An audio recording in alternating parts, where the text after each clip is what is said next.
विद्यार्थी मित्रांनो, सर्वांना नमस्कार. आतापर्यंत तुम्हा सर्वांना आनंदाची बातमी तर मिळालीच असणार आहे. मित्रांनो, आपण नर्सिंगच्या विद्यार्थ्यांच्या विद्यावेतनासंदर्भामध्ये जो काही एक त्या ठिकाणी लढा चालू केला होता, त्याला आज मित्रांनो आपल्याला एक निर्णायक यश आलेलं आहे. मित्रांनो, आपण जिंकलेलो आहोत. आपण सर्वांनी एकत्रितपणे केलेल्या प्रयत्नांना आज यश आलेलं आहे.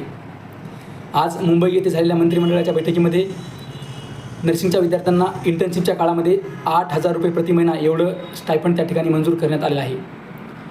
मित्रांनो, हा महाराष्ट्रामधील सर्व नर्सिंगच्या विद्यार्थ्यांचा विजय आहे. आपण सर्वांनी मिळून केलेल्या प्रयत्नांचं हे यश आहे. त्याबद्दल मी तुम्हा सर्वांना खूप खूप शुभेच्छा देतो. ज्या लोकांनी या लढ्यामध्ये मला साथ दिली त्या लोकांचे मी खूप खूप आभार मानतो. साहजिकच माझ्या पाठीमागे जो तुम्ही बॅकग्राऊंड पाहत आहात, म्हणतात ना की बॅकग्राऊंड इज व्हेरी इम्पॉर्टंट. हे जे काही बॅकग्राऊंड आहे, या बॅकग्राऊंडशिवाय खऱ्या अर्थानं ही गोष्ट मला वाटते शक्य झाली नसती.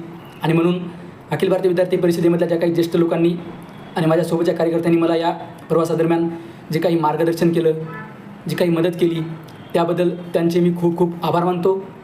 त्यांना मी धन्यवाद देतो. मित्रांनो, लक्षात घ्या, स्टायफंड हा काही आपला अंतिम पाडाव नव्हता. आज नर्सिंगच्या विद्यार्थ्यांच्या समोर अनेक प्रश्न आहेत. मग ते स्कॉलरशिपचे प्रश्न असतील, मग ते नर्सिंगच्या विद्यार्थ्यांना पक्के हॉस्टेलचे प्रश्न असतील, मग ते वाढलेल्या एक्झामच्या फीसचे प्रश्न असतील. आणि सर्वात मोठा प्रश्न या काही दिवसामध्ये माझ्या निदर्शनास येत आहे.